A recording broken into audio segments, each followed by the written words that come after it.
출생 기록은 있지만 출생 신고가 되지 않은 아이들에 대한 수사가 한창입니다. 접수된 사건만 1000건에 육박한다는데 이런 출생 미신고 아이가 발생하지 않도록 마련된 방안이 바로 출생 통보제죠. 제도가 통과됐지만 더 보완할 점은 없는지, 그리고 찬반 논쟁이 뜨거운 보호 출산제의 논의에 대해서도 짚어보도록 하겠습니다. 보편적 출생 신고 네트워크 김희진 변호사 연결합니다. 변호사님 나와 계시죠? 네, 안녕하세요. 예. 자, 저희가 마주하기 어렵습니다만 마주해야만 하기에 이 말씀부터 좀 드리겠습니다. 전국에서 경찰이 총 1069건의 사건을 접수해서 939건에 대해서 수사 중입니다. 지금까지 사망이 확인된 아기만 34명입니다. 변호사님 이제 몇 년 동안 아기들의 인권 보호를 위해서 애쓰셨는데 이 사건 접하시고 어떤 생각이 드셨을까요? 이번 사건은 상징적으로 출생신고가 왜 중요한지 보여주는 사례라고 생각을 합니다. 예. 출생신고가 되지 않았을 때 아이들이 더 큰 위험과 위기에 빠질 수 있고, 출생신고가 되어야만 어쨌든 아동 보호를 위한 국가의 공적 체계가 제대로 작동할 수 있다는 걸 한눈에 알 수 있는 대표적인 사례라고 이해하면 되겠습니다. 예.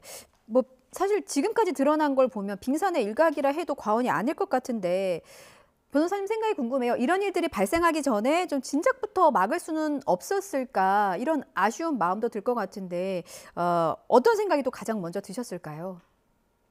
출생 통보제 도입이 요청되었던 가장 커다란 배경은 국내 출생 아동의 99% 이상이 의료기관에서 태어나고 있다. 그리고 이러한 병원 출산은 우리나라뿐만 아니라 전 세계적인 현상입니다. 그렇기 예. 때문에 의료기관에서 인지한 아동이 한 사람이라도 놓치지 않도록 하는 체계가 마련된다면 출생신고의 공백을 막을 수 있다라는 그러한 목적하에 논의가 되었던 거고요. 벌써 10년 넘게 민간의 논의도 있었고 정부 주도의 연구 용역도 다수 있었습니다. 그럼에도 불구하고 이 출생 통보제 논의가 지금까지 진전이 없었다는 것, 그래서 이렇게 놓친 아이들이 많았다라는 것은 단연코 우리가 반성해야 될 정치인의 책임이자 정부의 책임이자 우리 사회 공동의 책임으로 인식을 해야 할 것입니다. 예. 변호사님 말씀하신 것처럼 오랜 기간에 걸쳐서 이제 출생 통보제를 해야 한다라는 목소리가 있었습니다만 너무나 늦었지만 그래도 지금이라도 통과가 돼서 다행인 것 같기는 해요. 내년 7월부터입니다. 병원에서 아이를 낳게 되면 부모가 출생 신고를 하지 않아도 자동으로 정부에 통보가 되는 그런 시스템입니다. 좀 의미가 남다르실 것 같기도 하고 어떤 계기로 이 출생 통보제 이런 아동 인권에 관해 관심을 갖게 되셨는지 좀 궁금하더라고요. 개인적인 이제 활동의 연장선상으로 이렇게 자연스럽게 흘러왔다라고 이상으로 설명드리기는 좀 어려울 것 같고요. 이제 예. 그러한 아동인권 옹호 활동 중에 출생의 등록이라는 것이 인생의 첫 출발에서 얼마나 중요하구나, 저 또한 배워가면서 그 중요성을 알리려고 함께 동참해 왔던 것입니다. 그렇군요. 출생 통보제가 이제 7월부터 내년 7월부터 시행이 됩니다. 그렇다면 그 이후에는 미신고 아동을 좀 찾아내는 일을 포함해서 아동 보호 체계가 우리 사회적으로 좀 아동을 보호할 수 있는 시스템이 강화되었다 이렇게 평가할 수 있겠습니까?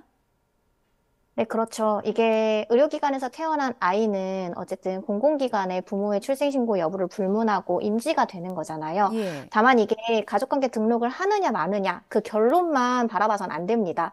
공공기관이 지금 아동보호 체계의 중추 역할을 하고 있어요. 예. 아동학대를 비롯해서 조사도 다 하고 있고 사례관리도 하고 있고, 그러면은 출생신고 안 된 아동이 있구나, 이 사실이 이 정보가 가족관계 등록 부서에 통보가 될 거란 말이죠. 그러면은 음. 가족관계 등록 부서는 부모가 출생신고를 했는지 여부를 확인하는 어떠한 업무를 담당할 텐데, 그 과정에서 아동보호에 책임을 지는 담당 부서와 좀 협력을 해서 그 가족을 들여다보고 왜 신고를 못하는지 이유를 확인하고, 그럼 어떤 공적 지원을 연계할 수 있는지, 이런 유기적인 협력 체계가 있지 않으면 등록 여부에 집착해서 아이를 오히려 출생신고하는 게 생명을 더 위태롭게 할 수 있다라는 이상한 논란으로 또 확산될 수 있다라는 우려도 있습니다. 그렇기 때문에 아동 보호 체계가 유기적으로 작동하는 하나의 단초다, 기점이다로 이 출생 통보제의 의미를 이해해 주시면 좋겠습니다. 이제부터가 시작이다. 아동 보호에 있어서 이런 말씀이셨어요. 실제로 미신고 아동이 좀 줄어드는 효과가 있을 거라고 보십니까? 그렇죠. 지금까지는 부모가 출생신고를 했냐 하지 않았느냐에 따라서 아이의 존재가 국가에 인지가 되었는데, 예. 이제는 최소한 의료기관에서 태어났다? 태어난 아이가 왜 출생신고가 되지 않았지? 이러한 걸 확인할 수 있는 징검다리가 생겼기 때문에 음. 출생 미신고의 결과를 줄이는 데는 분명히 효과가 있겠죠. 변호사님 혹시 이 출생 통보제 관련해서 더 뭐 제도적으로 법적으로 보완할 방법도 있을까요? 보완할 점이 있다면 또 어떤 게 있다고 보십니까? 첫 번째는 이 현재 도입된 출생통보제는 가족관계등록법 개정안입니다. 예. 그래서 주민등록번호가 있거나 외국인 등록번호가 있거나 혹은 의료급여 관리번호가 있는 모의 자녀의 대상만 출생통보가 되는 건데요. 음. 외국인 등록번호가 없는 이제 일등록 이주아동을 대표적으로 예로 들 수 있겠죠? 이주아동이 누락되게 되어 있어요. 그래서 음. 출생통보제 도입되었다? 우리나라 출생등록제 시행한다라고 광고를 하고 있는데 보편적 출생등록제도는 누락 없는 모든 아동의 출생등록입니다. 지금처럼 내국인 아동 일부 아동만 출생등록하게 가능한 제도로는 결코 완비되었다고 볼 수 없고 미등록 이주 아동까지 아우르는 출생통보제, 출생등록제로 나아가야 하는 노력이 필요합니다. 또 병원에서 태어나지 않은 경우도 분명히 있겠죠. 자택 출산인 경우. 이제 예. 그 경우에 어떻게 신속하게 출생 등록을 지원할 수 있을 것인가, 그런 어떤 위태로운 상황을 더 빨리 발굴해낼 수 있을 것인가, 이 모든 것이 출생 등록제 도입에 논의되어야 할 사항들입니다. 그러니까 앞으로 우리 사회가 조금 더 아이들을 보호하기 위해서 좀 짚어야 할 부분들을 말씀을 해 주셨어요. 그 부분과 관련해서 조금 더 질문을 드릴게요. 사실 이번 조사는 감사원이 감사를 통해서 2,236명의 미신고 아동이 있다는 사실을 이제 알게 되고 복지부가 그중에서 2,100여 명 정도에 대해서 전수조사를 음, 음. 실시한 거예요. 아직 실시가 되고 있고 다음 주 중에 결과 발표가 있을 것으로 보입니다. 말씀하신 것처럼 이제 병원에서 낳은 아기인데 이게 출생신고가 되지 않은 아기들에 대한 전수조사였잖아요. 말씀하신 네. 것처럼 병원에서 낳지 않고 따로 뭐 홀로 집이든 어느 다른 공간이든 홀로 낳은 아기의 경우는 어찌 보면 그림자조차 남기지 못한 아기가 아닐까 싶기는 한데 혹시 이런 아기들은 얼마나 된다고 추산을 하고 계십니까? 병원 외에 출산인 경우에도 부모가 출생신고하지 않으면 얼마나 된다라고 제가 단정적으로 말을 할 수는 없습니다. 다만 병원의 출산인 경우에도 대부분의 경우에는 119를 불러요. 그래서 음, 낳는 중도나 혹은 출산 직후에 119의 도움을 받아서 어떠한 음, 사후 처리를 하게 되어 있고 하는 사례가 대부분이거든요. 그럼 예. 그분들은 사실 119 구급 활동 일지로 이제 법원에 확인을 받아서 출생 신고를 할 수 있는 어떤 제도적 보완이 되어 있고요. 다만 이제 법원 접근성은 사실 일반 대중에게 좀 어려울 수 있기 때문에 음. 조금 더 간이하게, 조금 더 문턱을 낮출 수 있는 제도적 보완은 필요하겠고, 이번 가족관계등록법 개정안에 119 구급활동 일지를 출생 사실을 대체하는 서면으로 이런 가름할 수 있게끔 법적 제도도 좀 보완이 되었기 때문에 이런 것들은 더 음. 나아지겠다라고 생각이 들지만, 이런 가정 외 출산인 경우에 출생 등록을 어떻게 가능하게 할 것인지는 결국에는 임신 단계부터 조금 더 음. 위기 상황을 빠르게 파악할 수 있는 좀 사회복지 체계의 완비가 필요하겠죠. 예. 변호사님 말씀 중에 잠시 연결이 원활하지 못했습니다. 이 점은 시청자 여러분께 좀 양해 말씀을 드리고요. 네. 그러니까 종합을 해보면 가족관계 등록법 개정안 안에 119, 경찰이나 119 등의 이제 구조기관과의 공조 방안이 포함돼 네. 있어서 기존보다는 이제 좀 더 아이들을 보호할 수 있는 시스템이 마련이 됐다. 라고 제가 네. 이해를 했고요. 하나만 더 여쭙겠습니다. 누락 없는 모든 아동들을 좀 보호해야 한다라고 말씀을 하시면서 이주 아동 이주민들의 아동에 대한 부분을 짚어주셨어요. 이번 감사원 전수조사에서 한국 국적의 아동만 포함이 됐다는 거에 대해서 아쉬움을 표하셨거든요. 누락된 외국인 아동들이 많다는 말씀이십니까?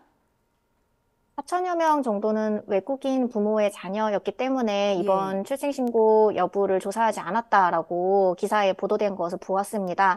아마 가족관계등록법상 출생신고 의무자인 부모는 우리나라 국민이기 때문에 그렇게 조치를 한 것 같은데요. 한국은 아동권리협약 비준국입니다. 벌써 30년 넘게 비준했고 이행하고 있는데 아동관리협약은 아동은 출생 직후 등록되어야 한다. 이때 아동은 모든 아동, 외국인 아동 다 포함하는 개념이고요. 음, 설사 출생 등록이 안 되었다 하더라도 궁극적 상황에 있는 아동 보호에 최선을 다해야 한다라고도 정하고 있습니다. 아동 학대이기도 합니다. 출생 신고가 되지 않았다는 것은. 예. 그런데도 불구하고 이주 아동을 포함시키지 않았다라는 것은 아동 보호 체계에 대한 전반적인 감사라고 보기에는 아쉬움이 있다라고 지적해야겠습니다. 그렇군요. 앞으로 또 우리가 아직 찾아내지 못한 사각지대에 있는 아이들을 더 찾아야 한다는 의미이기도 합니다. 네. 출생통보제 통과 이후에요, 보호 출산제에 대한 목소리도 높아지고 있습니다. 그러니까 보호 출산제가 뭐냐면 누가 출산했는지를 철저히 익명으로 하는 익명 출산 제도를 말합니다. 여기에 대해서는 어떤 생각을 갖고 계십니까?